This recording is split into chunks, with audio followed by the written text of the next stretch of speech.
ముందుగా పొయ్యి వెలిగించుకుందాం. చిక్కుడుకాయ టమాటా కర్రీ బాగానే వేడెక్కాక ఆయిల్ పోసుకుందాం. ఆయిల్ పోసుకున్నాక చిక్కుడు పసుపు ఉల్లిపాయ టమాటా, ఒక ఉల్లిపాయ ఒక టమాటా.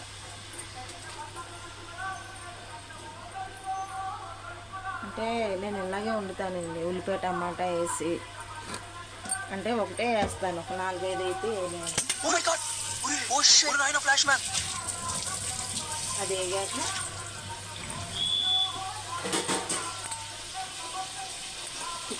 వేగిందో లేదా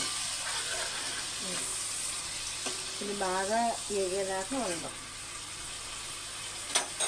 అంటే కరివేపాకు కూడా కదా నాకు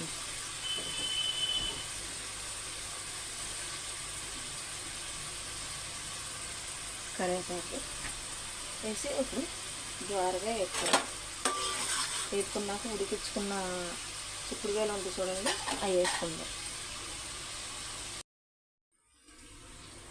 ఇవి మగ్గిపోయిన చూడండి.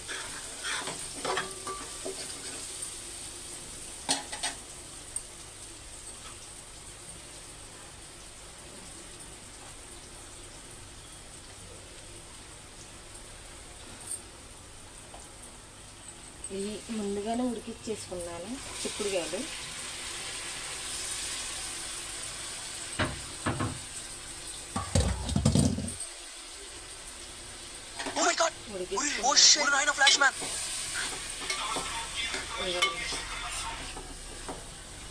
ఏంటంటే చిక్కుడుకాయల్లో పుచ్చులు ఉన్నాయో లేదో చూసుకోవాలి.